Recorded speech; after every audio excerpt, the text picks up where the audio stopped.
एक व्यक्ति जिसके षड्यंत्र ने महोबा के राज्य को बर्बाद कर दिया। और यह व्यक्ति कोई महोबा वालों का दुश्मन नहीं था, उनका रिश्तेदार था।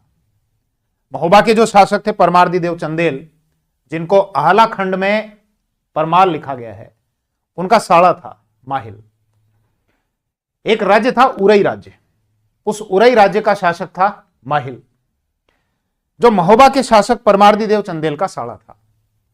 माहिल की बहन थी मलहना, मलहना की शादी हुई थी परमाल या परमार्दी देव चंदेल से। दिमाग में सवाल आता है कि अपनी ही बहन के राज्य को क्यों बर्बाद कर रहा है वो। परमार्दी देव चंदेल जब शासक बने थे तो इनसे पहले के शासकों के द्वारा, जैसा आला खंड में जानकारी दी गई है कि पहले के जो शासक थे उनके द्वारा उरई राज्य को अपमानित किया गया था। अब अपमानित करने के कई अलग अलग कारण बताए गए हैं। कुछ जगह यह है कि उनकी जो खेती है उस खेती पर हल चलवा दिए गए थे, उसको बर्बाद कर दिया गया था। कई कुछ और कारण बताए गए हैं।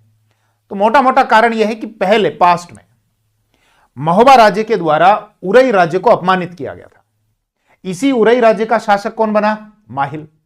माहिल जब राजा बना तो उसने सौगंध खाई कि मैं महोबा को बर्बाद कर दूंगा। अब माहिल की जो भूमिका है ना यहां पर आला खंड में, वो उसी प्रकार से है जैसे महाभारत में एक कैरेक्टर आपने देखा होगा शकुनी, कि शकुनी की बहन थी गांधारी। गांधारी की शादी होती है धृतराष्ट्र के साथ में, और शकुनी षड्यंत्र करके अपनी ही बहन के राज्य को बर्बाद करवा देता है। क्योंकि वहां पर तो किस्सा यह है कि जब गांधारी का स्वयंवर किया जाता है कंधार में, भाई कंधार के कारण ही उसको गांधारी कहा गया, जो वर्तमान आज अफगानिस्तान में आता है, तो वहां सबको आमंत्रित किया गया था। लेकिन धृतराष्ट्र का जो राज्य था कौरवों को, उनको आमंत्रित नहीं किया गया था। तो जो भीष्म थे देवव्रत, जिनको हम भीष्म पितामह के नाम से जानते हैं, वो वहां पर गए, इस अपमान का बदला लिया और गांधारी को लेकर आ गए, और गांधारी की शादी उन्होंने कर दी धृतराष्ट्र के साथ में। तो शकुनी ने यह शपथ ली थी कि मैं इस राज्य को बर्बाद करके रख दूंगा। यहां पर भी जो ये आला खंड लिखा गया है, जिसमें अलग अलग कैरेक्टर दिखाए गए हैं महाभारत के कैरेक्टर से तुलना करते हुए, उसमें माहिल की जो तुलना है वो महाभारत के उस शकुनी कैरेक्टर से की गई है। माहिल ने यहां पर क्या किया? माहिल ने यहां पर नैरेटिव वॉरफेयर यूज में लिया। मतलब किस प्रकार से एक तो झूठी सूचनाओं को फैलाया जाए, किस प्रकार से राज्य में षड्यंत्र करके एक दूसरे को गलत जानकारी दी जाए। माहिल ने राजा के कान भरने शुरू किए। बोले आपके ये जो दोनों सेना नायक है ना, कौन से सेना नायक? आला और उदल, इनका कद बढ़ रहा है, ये लगातार युद्ध जीत रहे हैं।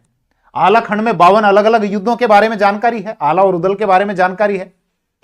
एक दिन ये आपको गद्दी से हटाकर और आपके राज्य को हड़प लेंगे। राजा को भड़का दिया, किसके खिलाफ? आला और उदल के खिलाफ। आला और उदल जिनको अक्सर माहिल भरे दरबार में अपमानित किया करता था, मिश्रित रक्त का कहकर, ये बनाफर क्षत्रिय थे। अब ये हमारे समाज की एक बहुत बड़ी विडंबना बोलो, दुर्भाग्य बोलो, कि हम लोग बहुत सारी जातियों में बटे हुए हैं, और केवल जातियों तक ही सीमित नहीं, हम फिर जातियों में भी बहुत सारी उपजातियां बना देते हैं। जातियों में भी यह दिक्कत है कि जातियां अपने आप को श्रेष्ठ मानती हैं। उपजातियों में भी यह दिक्कत है कि कुछ उपजातियां अपने आप को बाकी उपजातियों से श्रेष्ठ मानती हैं। यहां पर मिश्रित रक्त का कहकर माहिल के द्वारा इन दोनों भाइयों को भरे दरबार में अपमानित किया जाता था। इनके भी कान भरने शुरू किए गए, और यह कहा गया आला और उदल को कि राजा जो है वो तुम्हारी योग्यता की कदर नहीं करता है, तुम्हारी वीरता की कदर नहीं करता है, तुमको तवज्जो नहीं देता है। उधर उसके कान भरे, इधर इसके कान भरे, और परमार्दी देव चंदेल से कहकर आला और उदल को उन्हीं के राज्य से निष्कासित करवा दिया। ये दोनों राज्य से चले गए, और कहां पर गए? जयचंद, जो कन्नौज के शासक थे जयचंद, वहां पर जाकर इन्होंने आश्रय लिया। अब माहिल केवल यही नहीं करता था दोनों को आपस में भड़काना, उसका जो खुफिया नेटवर्क था ना वो बहुत गजब का था। जैसे आला खंड में तो केवल यह लिखा हुआ है कि उसका एक घोड़ा था लिली, जो पलक झपकाते ही मीलों तक की यात्रा तय कर लिया करता था। इसका मतलब यह नहीं कि आपने पलक झपकाई और इतनी देर में वो पहुंच गया 10-20 मील, इसका मतलब ये नहीं। इसका मतलब ये होता है, ये है सांकेतिक रूप से कि उसकी जो गति थी ना वो गति बहुत तेज थी। और इसका मतलब भी ये है कि इसका जो जासूसी नेटवर्क था ना, वो जासूसी नेटवर्क माहिल का बहुत गजब का था। यहां आपस में लड़वा रहा है राज्य के अंदर दोनों को, और इसके अलावा जो बाहरी शत्रु हैं महोबा का शत्रु कौन? पृथ्वीराज चौहान। पृथ्वीराज चौहान के पास में खुफिया इनपुट पहुंचाए जा रहे हैं, यह जानकारी पहुंचाई जा रही है। और जैसा आला खंड में लिखा गया है कि माहिल पृथ्वीराज चौहान के पास में मैसेज भिजवाता है कि आज महोबा राज्य जो है यह वीरों से रहित हो गया है, यहां पर आज कोई वीर नहीं बचा है, आप चाहो तो यहां अटैक कर सकते हो, महोबा की घेराबंदी कर सकते हो। अब जब एक राज्य दूसरे पर अटैक करता था तो XYZ बहुत सारे कारण हुआ करते थे। उन्हीं कारणों में से एक कारण यह भी होता था कि अपने राज्य का विस्तार करना है। पृथ्वीराज चौहान को भी अपने राज्य का विस्तार करना था। तो महोबा पर जो अटैक किए गए थे उसमें हम एक युद्ध के बारे में जानते हैं जिसको हम महोबा का युद्ध बोलते हैं, जो 1182 में लड़ा गया था, जिसको तुमुल युद्ध बोलते हैं। लेकिन आला खंड हमको बताता है कि एक युद्ध हुआ था जिसको कीरत सागर का युद्ध कहा जाता है।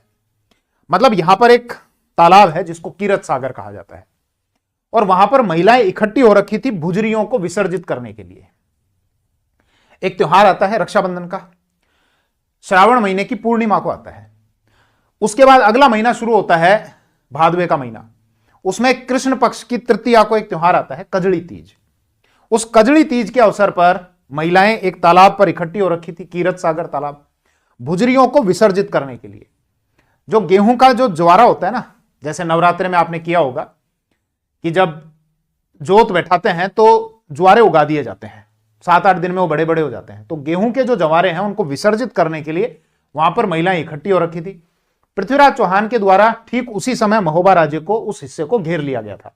अब आला और उदल तो यहां पर नहीं है, लेकिन आला खंड में इस युद्ध का वर्णन करते हुए यह लिखा गया है कि आला और उदल को यह मैसेज भेजा गया कि इस समय महोबा राज्य को आपकी आवश्यकता है, तो आप जल्दी से जल्दी अपने राज्य की रक्षा के लिए वापस यहां पर लौटें।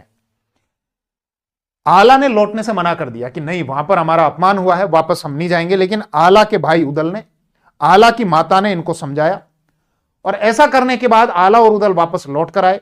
ये जो मैसेज भिजवाया था परमार्दी देव चंदेल की जो रानी थी, मतलब माहिल की जो बहन थी मलहना, उनके द्वारा यह मैसेज भिजवाया गया था। तो आप यह भी समझो कि किस प्रकार से महिलाओं की भी बहुत इंपॉर्टेंट भूमिका हुआ करती थी। भले यहां पर देख लो रणनीति के मामले में, या मैसेज भिजवाने के मामले में, या फिर नैनागढ़ की लड़ाई जो मैंने पहले वीडियो में आपको बताया था कि वहां पर आला को यह बताया गया था कि किस प्रकार से आपको स्ट्रेटेजी को अपनाना चाहिए, क्या रणनीति को अपनाना चाहिए नैनागढ़ पर अटैक करने के लिए। तो महिलाओं की उस समय हमको एक महत्वपूर्ण हिस्सेदारी या निर्णयों में महत्वपूर्ण हिस्सेदारी देखने को मिलती है।